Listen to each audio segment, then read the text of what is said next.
Divorcee এক বোনের খোলা চিঠি, পরিচয়টা গোপন রাখাই ভালো। জানি না আমি কেন লিখছি, হয়তো এজন্য কারণ আমি চাই আর কেউ আমার মতো ভুল না করুক, হয়তো এজন্য কারণ আমি চাই ঠুনকো কারণে সংসারগুলো যেন ভেঙে না পড়ুক। আমি একজন ১৯ বছর বয়সী নারী। আমাদের বিয়ে হয়েছিল আমার পছন্দে। সংসারও টিকেছিল ১.৫ বছর। আমাদের একটা ছেলেও আছে, ওর বয়স ১ বছর।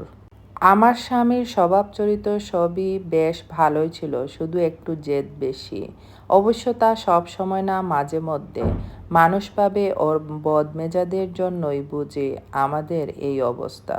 কিন্তু আমি জানি আমাদের সমস্যার শুরুটা ওর দিক থেকে হয়নি।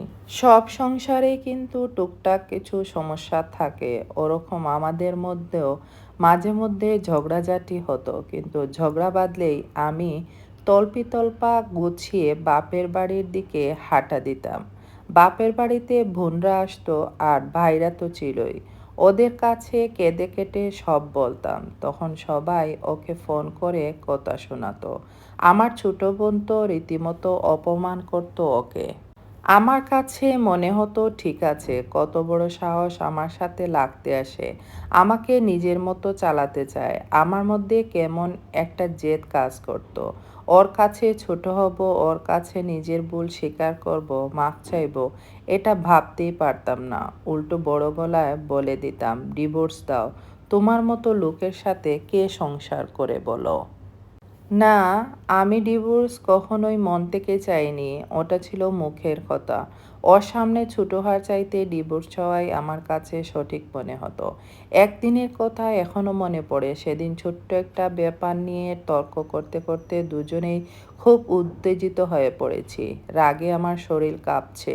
যা মুখে আসছে তাই বলছি। তুই তোকারি গালিগালাজ অপমান কিচ্ছু বাদ দেয়নি।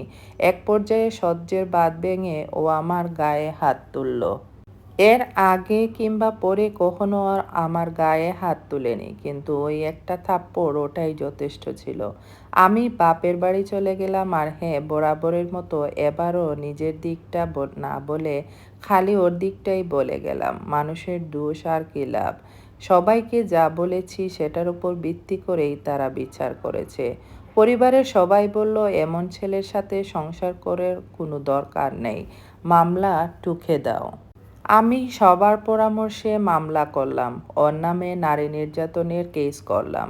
খুব দ্রুতই ওকে পুলিশ ধরে নিয়ে গেল। ওর পরিবার থেকে মুরব্বীরা এসে বারবার অনুরোধ করলো আমি যেন এই কেস তুলে নেই। ভেতরে ভেতরে আমিও চিন্তা করলাম, আচ্ছা, আমার স্বামী কি আসলেই জালেম? ও কি কোনোদিন নিজে থেকে আমার গায়ে হাত তুলেছে? আমি যদি ওকে এত কথা না শোনাতাম, তাহলে কি ও আমার গায়ে সেদিন হাত তুলতো? আমার বাবা মা আমাকে বুঝিয়েছিল, আমি যদি এত কিছুর পর ফিরে যাই তাহলে ও ভাববে আমি বুঝি অসহায়, আমাকে আরও পেয়ে বসবে, আমার উপর ইচ্ছামতো ছড়ি ঘুরাবে। একবার গায়ে হাত তুলেছে মানে বারবার একই কাজ করবে। কাজেই নিজে থেকে ফিরে যাওয়ার তো প্রশ্নই আসে না। আমাদের ডিভোর্স হয়েছে আজ ৩.৫ বছর। ও আবার বিয়ে করেছে, সুখে আছে বোঝা যায়। আসলে ওর মতো নির্ঝঞ্ঝাট স্বামীকে নিয়ে মেয়েরা হয়তো সুখেই থাকবে। এখন আমার নিজের কথা ভেবে আফসোস হয়।